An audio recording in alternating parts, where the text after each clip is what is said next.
नारायण।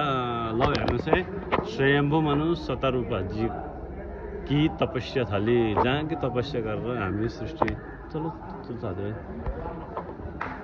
त्यस्तो तपस्याबाट हामी आज यस संसारमा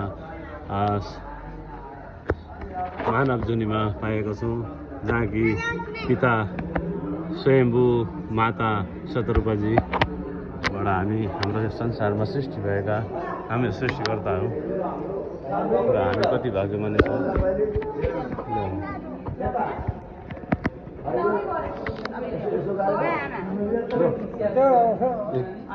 कति छिटो दर्शन गरेछन् हौ केटाकेटीले। ल जाउँ ल जाउँ।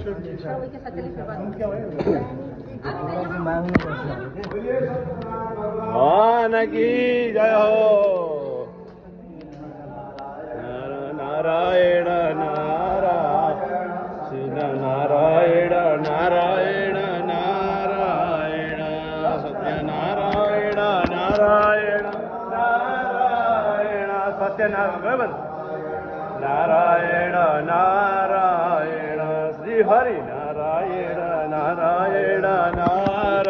राजा शतरूपा हेर्नु चाहिँ खुट्टो यसो गर तपस्या कति दुःख हेर्नु स्वयं मनु हेर्नुहोस् यहाँ सृष्टिको लागि हजारौँ वर्ष तपस्या गर एउटा उभिएर 5 मिनट। नारायण नारायण नारायण श्रीमन्नारायण।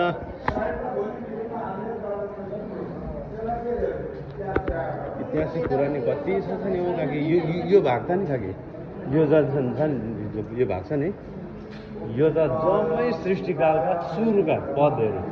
जस्तो ब्रह्मजीले उहाँ चक्र खसाउनु भयो, ब्रह्मजीले नारदजीलाई कथा सुनाउनु भयो, नारदजीले व्यासजीलाई यही स्थानमा, व्यासजीले उसका पुत्रलाई यहीँ सुखदेवजीलाई यहीँ, अनि 18 पुराण लेखेको नि यहीँ, उपनिषद यहीँ, वेदको प्रारम्भ नि यहीँ।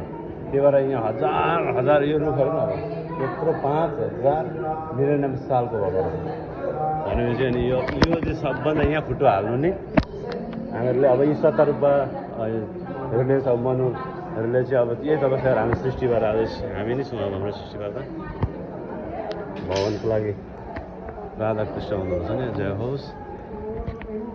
बोलो